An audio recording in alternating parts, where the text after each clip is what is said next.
emphasizing peace, compassion amongst all Americans. Okay, and let's take you from the United States to Gaza, where we're telling you a little bit about how Gaza is celebrating despite the ongoing airstrikes and continued fighting in the onslaught in the Enclave Strip. Palestinian Christians in Gaza attending the Christmas Mass on Tuesday at the Holy Family Church. The destroyed walls of the church were not decorated with lights this year. Christmas celebrations in the West Bank and Jerusalem were limited to hymns and prayers. No trees were lit due to the Israeli attacks that continue on the Strip. Meanwhile, Pope Francis said the story of Jesus' birth as a poor carpenter's son should instill hope that all people can make an impact on the world, as the pontiff led the world's Roman Catholics into Christmas.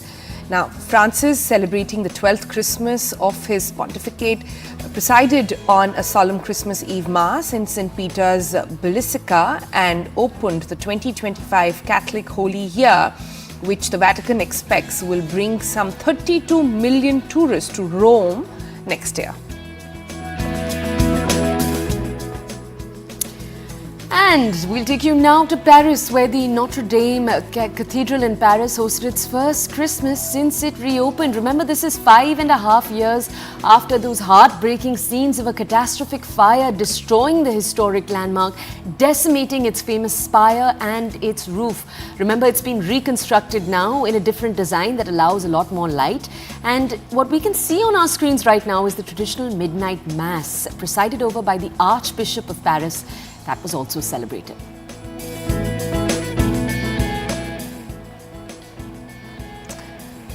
Then to Britain, where Princess of Wales Kate Middleton hosted the 4th Royal Carols together at the Christmas at Westminster Abbey in the British capital, London, earlier in the month. The event was held on the 6th of December, but televised in Britain on Christmas Eve.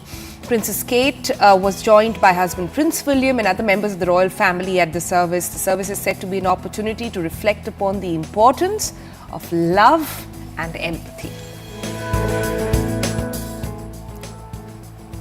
And we're not done with Christmas stories. Hundreds of people dressing up in their festive best. That's visuals that are coming into you from Florida for the 16th annual Surfing Santas event. The charity brings together surf and Christmas enthusiasts, blending Florida's sunshine culture with the holiday spirit. What began as a small family beach day has grown into a cherished tradition for locals and visitors alike. Just look at those visuals.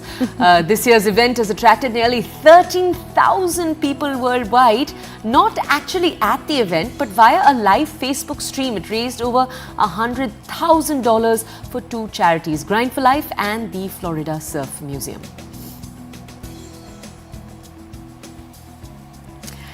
And we keep our focus on one of our favorite festivals. As parts of the country celebrate Christmas, we're going to take you up north to Kashmir, where the population of Christians may be small, but its contribution to global Christmas celebrations is anything but. The region's iconic papier-mâché art takes center stage during this festive season.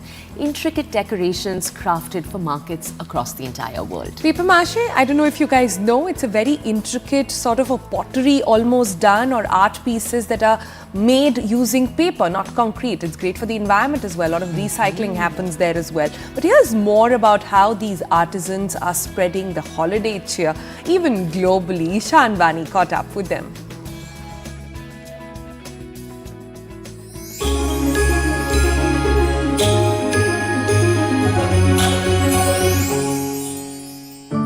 Every Christmas season, the demand for Kashmiri papier-mâché decoration surges, turning local workshops into bustling hub of creativity.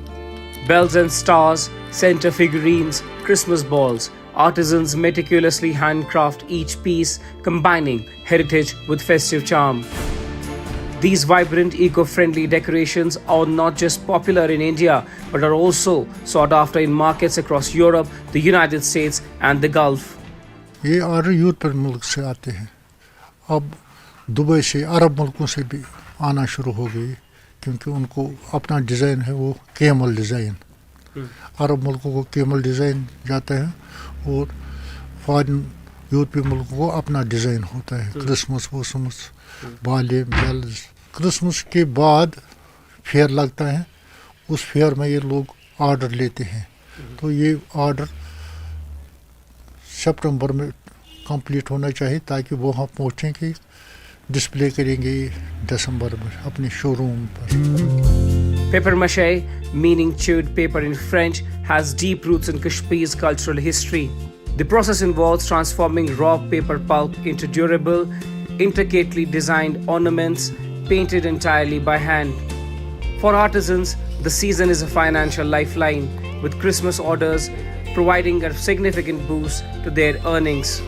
However, the ongoing global conflicts have slightly dampened demand, they say. Despite the challenges, artisans are now catering to emerging trends including customized Arab-style Christmas decoration. Closer home, many Indians are also opting for these eco-friendly ornaments which combine aesthetic appeal with durability and reusability. Christmas पे आता है हमारा ये balls आते हैं, bells आते हैं, Christmas item में जो हर एक वैरायटी आती है, इसमें 1 साल लगता है बनाने में, 1 साल लगता है पूरा बनाते हैं। 1 साल में बनाते हैं, 1 साल पहले ऑर्डर आता है, दूसरे साल में बेचते हैं। वुड से बनता है, बाइंडिंग पेपर से बनता है। ये तकरीबन हर एक कंट्री में जाता है, ज़्यादा फ्रांस जाता है, लंदन जाता है, रशिया जाता है, बहुत सारी कंट्री में जाता है, मगर जंग की वजह से ये कम हो गया, 40% तक महदूद रह गया ये। Blend of Kashmir's motifs with classical Christmas designs has added addition to these decorations. The fusion not only enriches holiday celebration globally, but also highlights the artistry and the tradition of Kashmir. Christmas tree and the decoration hanging from it is entirely made from paper and is eco-friendly.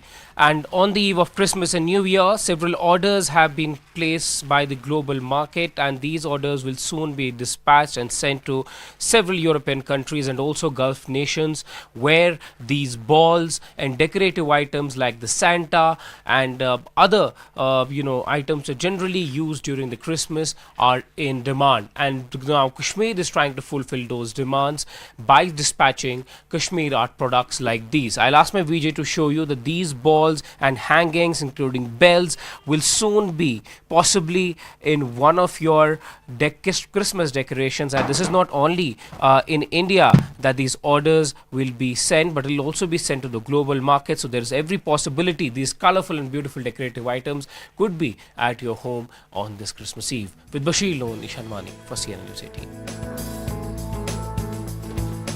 So made in Christmas all over the world, isn't that lovely? And aren't they beautiful? I love how they're not plastic. They're not something that get destroyed. You can reuse them year on year. Such beautiful things all coming out of India. Okay, let's take you into the break. On the other side, we have with us Mohit Malik. He's going to be talking about his Bollywood debut. Ladies, we have a Christmas gift for you. He'll be joining us, telling us all about the projects he's excited about in just a few minutes.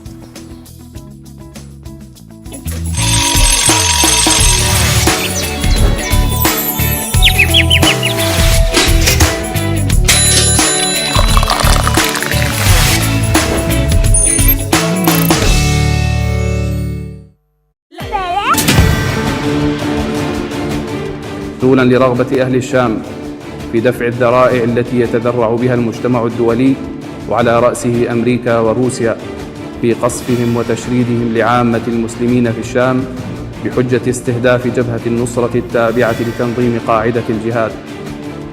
فقد قررنا إلغاء العمل باسم جبهة النصرة وإعادة تشكيل جماعة جديدة ضمن جبهة عمل تحمل اسم جبهة فتح الشام، علما أن هذا التشكيل الجديد ليس له علاقة بأي جهة خارجية.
14 يوم بفضل الله عز وجل تتحرر سوريا من شمالها إلى جنوبها ومن شرقها إلى غربها. الحمد لله. هذا مدد من الله عز وجل. الحمد لله رأينا بأم أعيننا كيف أن عذابات 13 عاما تتعافى من خلال هذا النصر العظيم.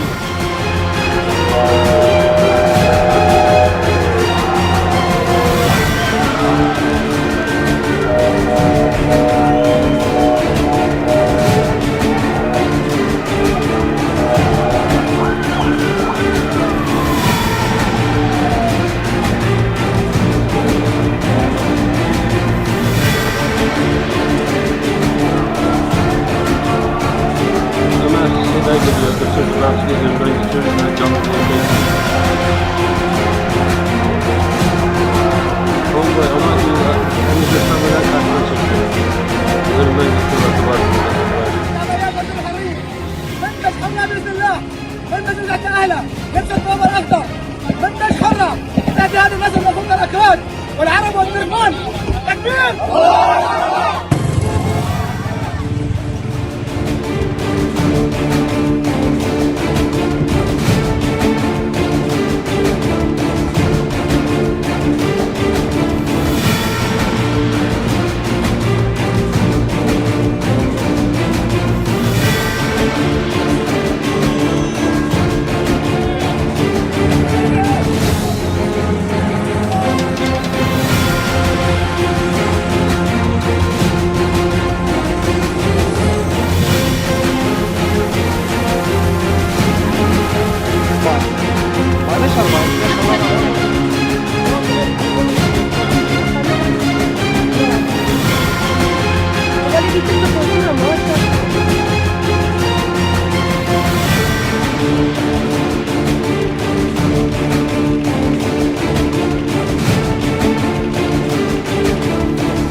نحن قوات مجلس دير الزور العسكري دخلنا اليوم إلى مدينة دير الزور.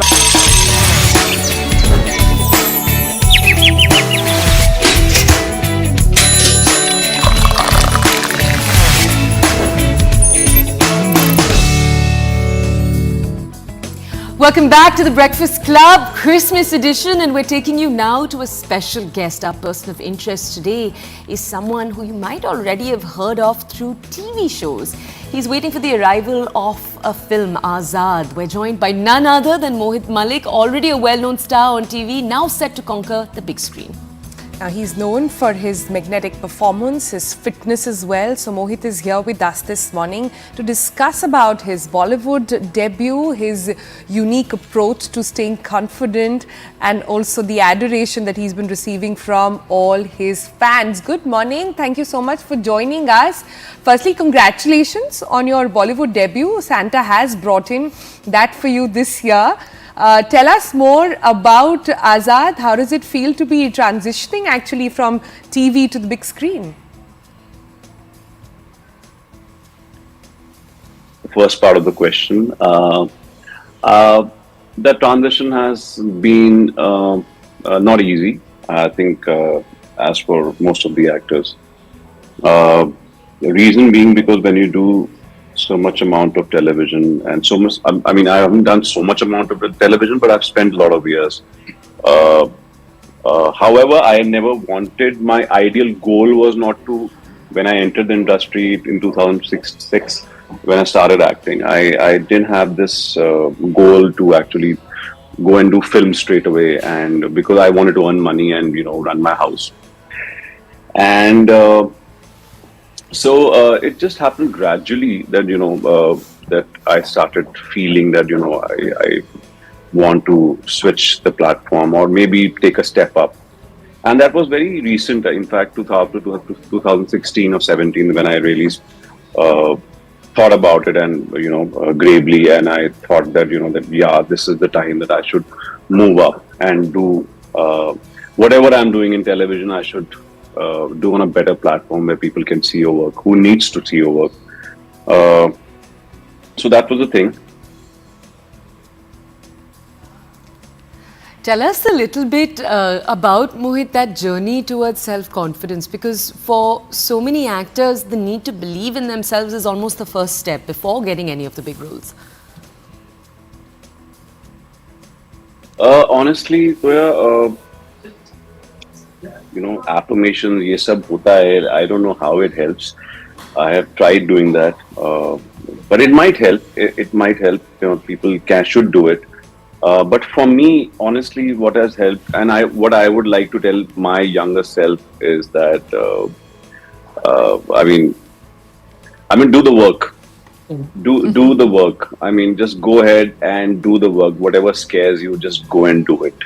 I mean, because I've been a very underconfident child, and when I came to the industry, because I've been brought up in a very a particular way, a very like a spoon-fed family, and a very यहाँ पे मुझे मतलब it's a joint family, business family. आप बड़े ही आपको हर चीज दी जाती है, नहीं हम कर लेंगे, तुम मत करो. So when you actually get into the real world, actually you see actually तब आपको feel होता है, अरे यार मैंने तो कुछ किया ही नहीं है, and I'm in Bombay, So this is the feeling which I had when I came to Bombay for the first time, how do I communicate? How do I do it? How do I, but I think whatever scares you, just go and do it. It has worked for me. मतलब मुझे जिस चीज से डर लगता है, I go and do it. The director of your next project, Azad, Abhishek Kapoor, he's someone known for Kai Poche, Rock On. What was it like to work with him? Oh, he's a wonderful guy. बहुत मजेदार आदमी है वो actually, and he's been on my bucket list for a very long time. Because his films, Kai Poche, Kedarnath, Pitu, and their music and the film, they all have been so. I mean, I've watched them so many times, and I love those films. And I remember I used to tell my wife that this is my bucket list, and so it is just like a dream come true when I got a call that he wants to meet me, and so he's a great guy. He's a Punjabi guy, and he's a great energy on set. His passion towards his craft is so contagious. I can't tell you. मतलब on the set, I had wished this कि मेरी first film हो तो ऐसी हो कि because I'm a very sensitive person as an actor. When I'm on set, I'm very sensitive. I mean, all the actors are very sensitive, and I wanted a place, an environment जहाँ पे ना कोई मुझे pin ना कर दे, कोई मुझे कुछ मेरा काम खराब ना हो जाए. बस मुझे हमेशा से डर लगता था यार कि कोई एक्टर मेरे को ये ना कर दे, अब मुझे बिकॉज आई डोंट नो, मैंने सुनी है स्टोरीज और ये सब मेरे दिमाग में है, हालांकि ऐसा नहीं होता होगा, बट हमेशा मुझे डर लगता था मेरी पहली फिल्म हो तो I want to be just there, focused and doing my work and in that tandem with the director, and which actually happened on the set. How sweet. You do sound like a sensitive guy there, Mohit. That's good to know. But tell us a little bit about your fitness journeys, because that's something all your fans know you for. Is there a particular routine that you follow you want to share with our viewers?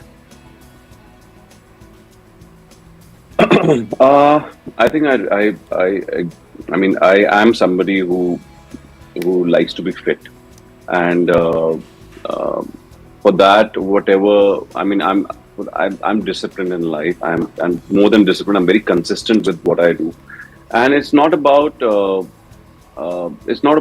see I like to keep my body as a very neutral, fit type body where I can go any which ways according to the character.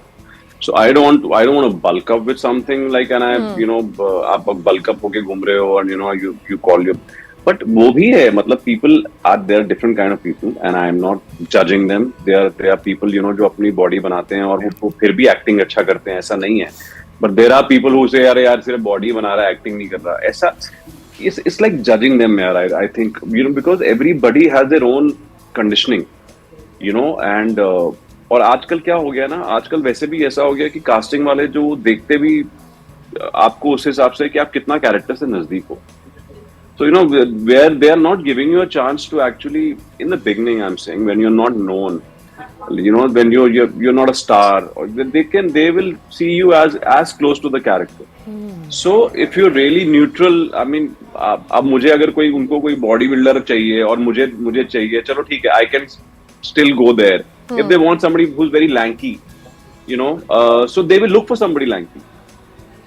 Yeah, but aren't actors now changing personalities, body types and doing extreme roles? You've got Amir Khan as an example, putting on weight and then losing it all over again for Dangal, then for PK.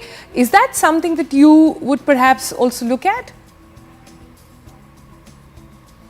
I would love to. I mean, see, you have to know me for that. I'm the kind of actor I am, and the kind of person I am, and the kind of passion I have for the craft. So I would love to do that, something under medical supervision. You cannot do it ऐसे ही जाके आप कुछ भी कर सकते हो, because at the end of the day, this is your instrument and you have to really take care of your instrument. Her musician का एक इंस्ट्रूमेंट होता है, हमारा एक्टर का एक इंस्ट्रूमेंट हमारी बॉडी होती है, तो you really have to take care of your body. You can't really play around with it. And you know, उसको बहुत ध्यान से, it's like a temple you live in, and you know, you really have to take care of it, because that's the only thing we have.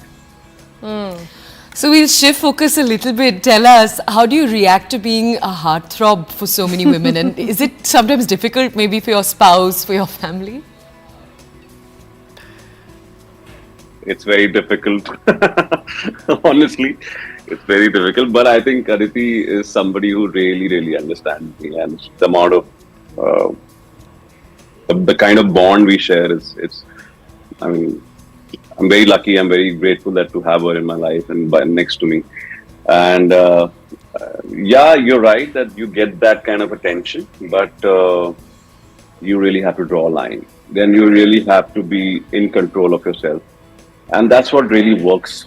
I think वो एक चीज है जो you know जो मुझे लगता है कि मुझ में है, और you know I really pray to God that it will stay with us, because you know this industry it's very easy to deviate from deroute from your path or distract yourself. There's so much of distractions right now, yeah.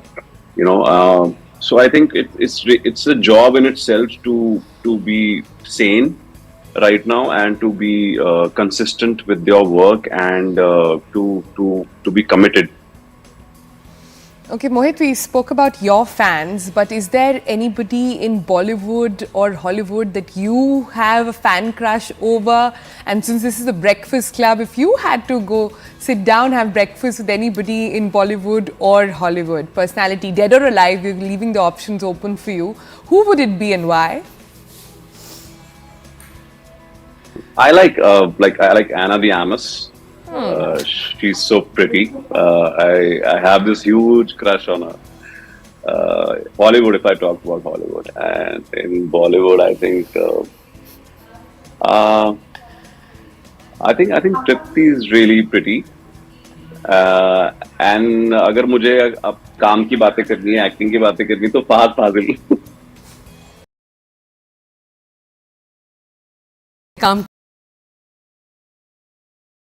Merry Christmas, though. We do want to wish you, Mohit, a Merry Christmas from both of us here at the Breakfast Club, from all of our viewers to you, to the rest of your family. Have a merry one. Merry Christmas to you too, Toya, Sonal, and the whole Breakfast Club. Thank you. All right, so that was actor Mohit living his Christmas dreams and fantasies, and we hope you have really woken up this morning with your socks full and you've got everything you needed this Christmas as well. And if you haven't, this is the good time to make a list, because we're going to slip into a break. Back in a moment with lots more.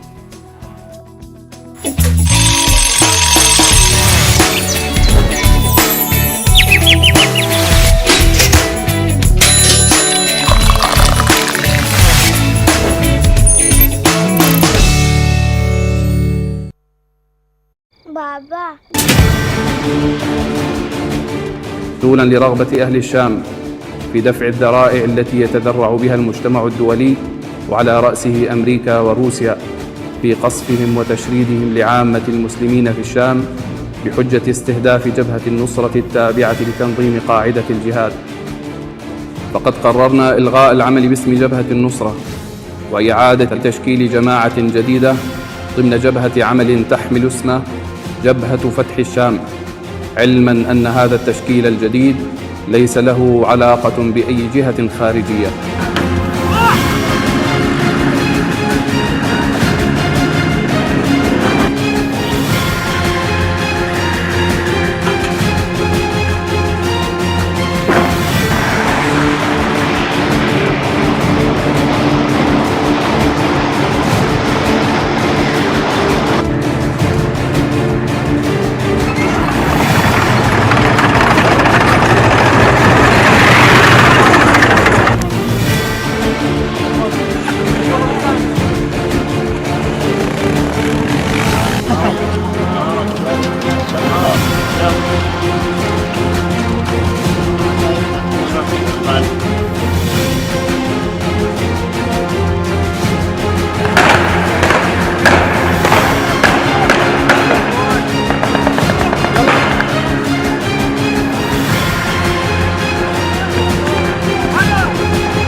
اليوم بفضل الله عز وجل تتحرر سوريا من شمالها إلى جنوبها ومن شرقها إلى غربها. الحمد لله. هذا مدد من الله عز وجل. الحمد لله. رأينا بأم عيوننا كيف أن عذابات 13 عاما تتعافى من خلال هذا النصر العظيم.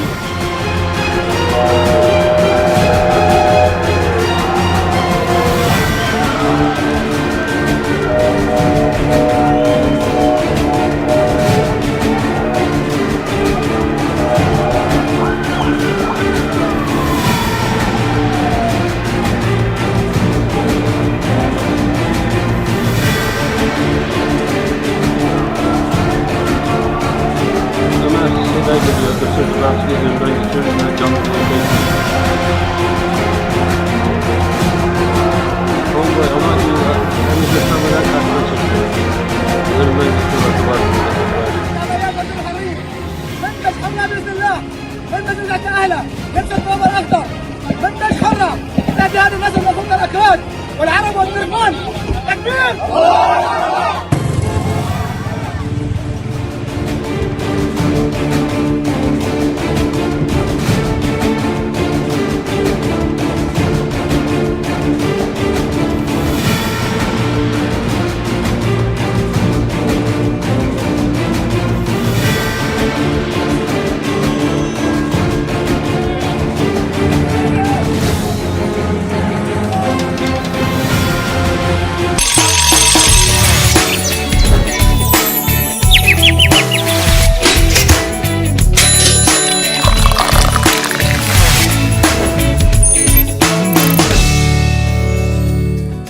Welcome back and Merry Christmas to everybody watching. It's a Christmas morning which has brought in a bit of a cheer, and I say that very cautiously, bit of a cheer when it comes to AQI as well, because we are looking at the pollution meter next, which tells us a picture that the entire grade has come down one bit. Graph 4 has been lifted. We are out from the severe category to a medium very poor, which in India's standards is actually relatively better. But let's go to Toya for all the numbers. So the problem is this is always bittersweet, right? And what we're looking at today is actually that because of the rain that took place yesterday, fog has increased. The Met Department has issued a yellow grade, and what that actually means is flight operations since earlier today have been hit. They've been hit because of the reduced visibility. But checking in on AQI, let's stay with that for just a second. The entire region, where for the first time, look at it, we're not seeing any maroons except for up here. Except for that, we're largely in purple. We're seeing some red. You've got the best air quality that we could actually track coming in. Look at that from right here. Sector 116, which is actually near where we're located.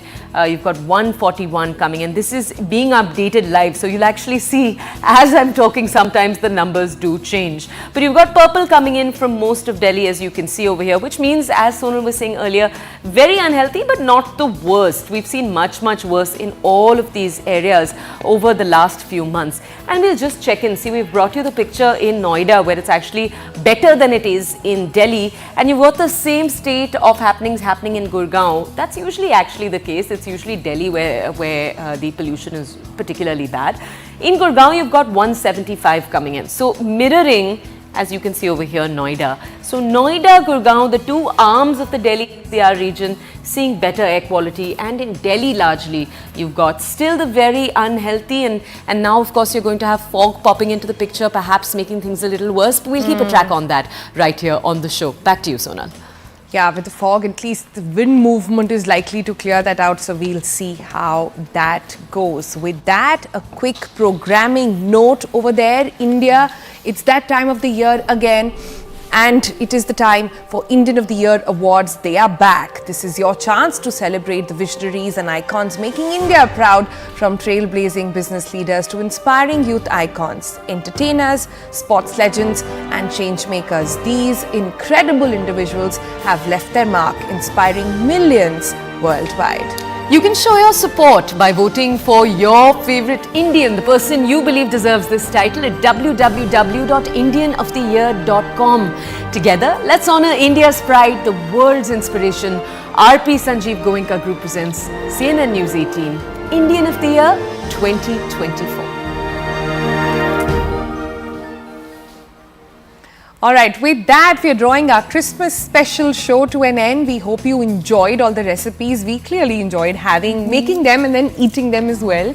Too much to have eaten, if I can admit, but that's what holiday season and that's what Christmas is all about, right? Time to go back to our families. Maybe have a little time with our families. We hope you do too. Have a lovely, lovely Christmas. That's what Christmas is all about. And then after that, the last few days of the year. And we'll be focusing on what you need to do for that on our next show. For now, let's get you in the mood for 2025. Stay tuned. We'll see you tomorrow. Bye-bye.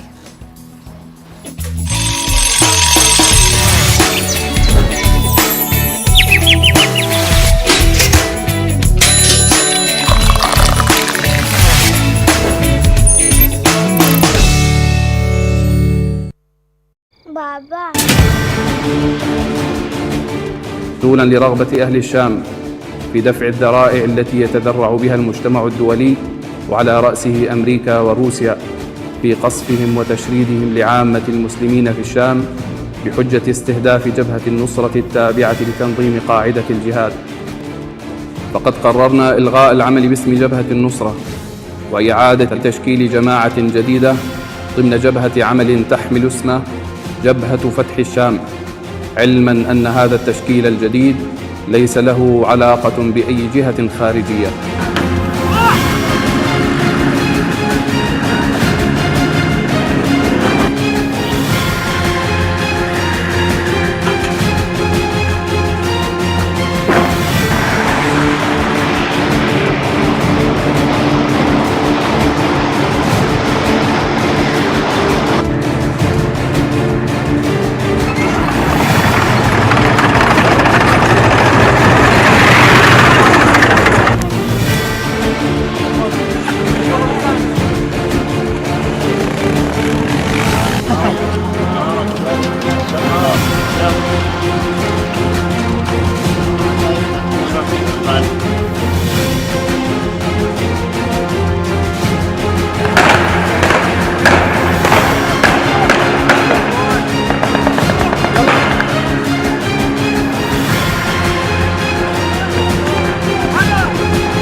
اليوم بفضل الله عز وجل تحرر سوريا من شمالها إلى جنوبها ومن شرقها إلى غربها.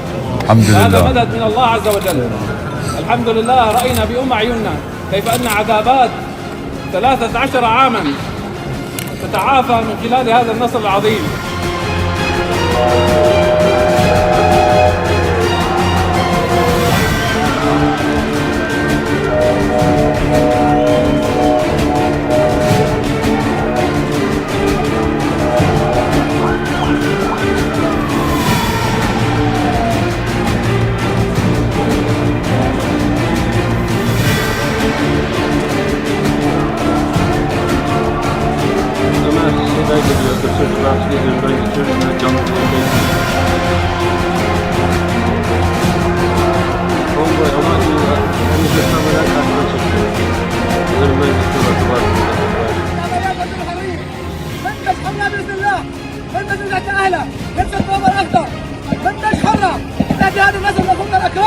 والعرب والتركمان تكبير.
Good morning, welcome to the morning news. My name is Toya Singh and we're going to be walking you through all of the country's top stories. Today is Christmas. We're wishing you Merry Christmas from CNN News 18 to you, to your families. Today is also the centenary celebrations of the former Prime Minister Atal Bihari Vajpayee's birth. And that brings us to on a tribute written by the Prime Minister to the former Prime Minister. Spent largely in the opposition benches but never carried any trace of bitterness against anyone, because remember, Atal Bihari Vajpayee and the BJP were largely in the opposition through his career until he became the Prime Minister. That's what they're referring to. They were in opposition at that point to the Congress that was in power. He says he never carried any trace of bitterness against anyone, even though the Congress stooped to lows. That's what the Prime Minister has said in that letter. He's also said safeguarding the Constitution was all that mattered. Just listen into this and then we'll have.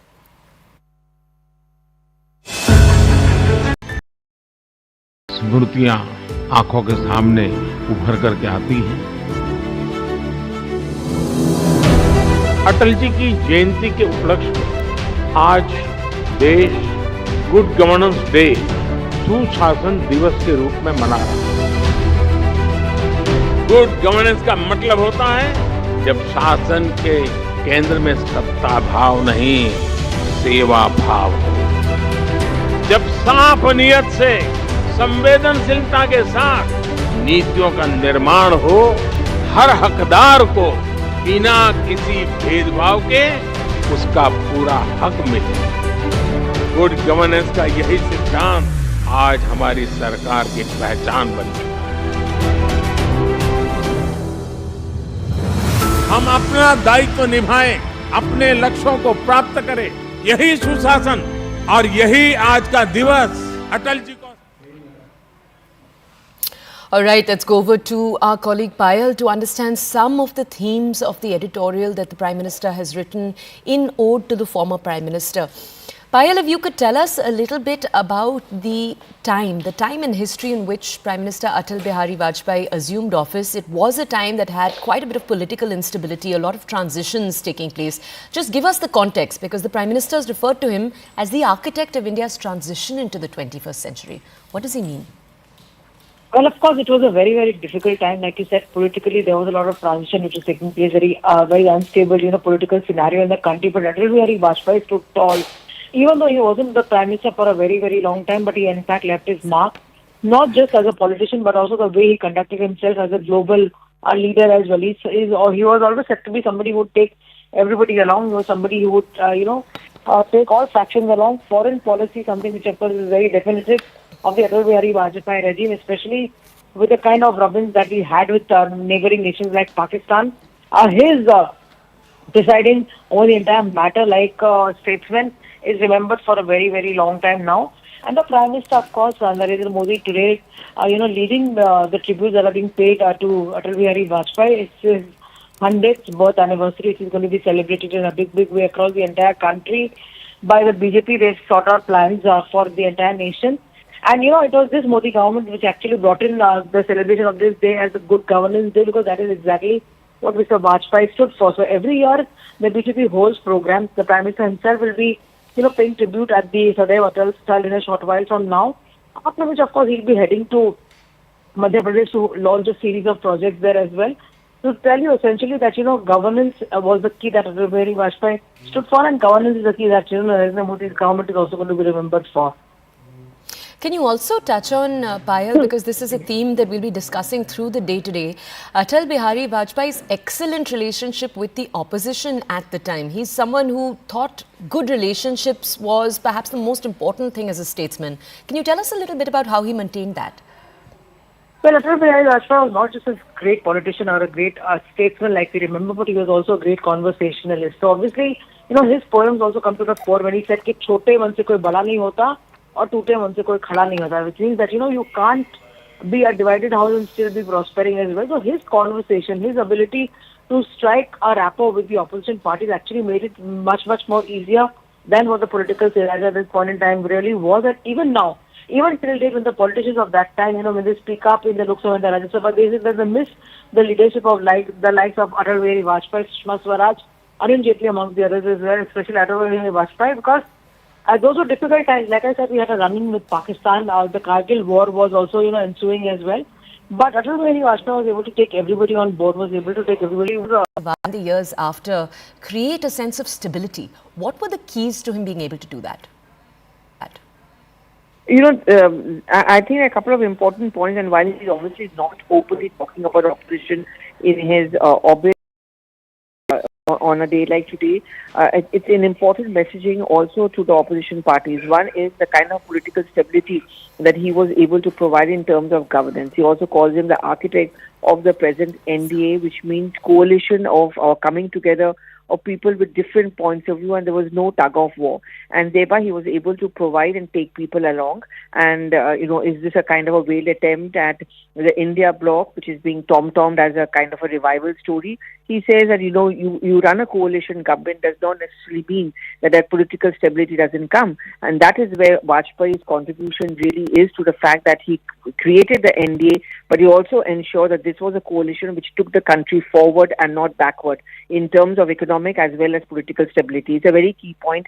And, we all know, everyone who's gone through Vajpayee's political journey is aware of the fact that one of the biggest knack and ability he had, and it was a talent which even his opponents would accept and agree on, Toya, was the fact that he was able to ingest in seriousness, have different people take along with him. I remember the speech which he made inside the Lok Sabha when his government fell. Right. There was no rancor, there was no bitterness, but a sense of remorse and a sense of sadness, of course, because the government falls.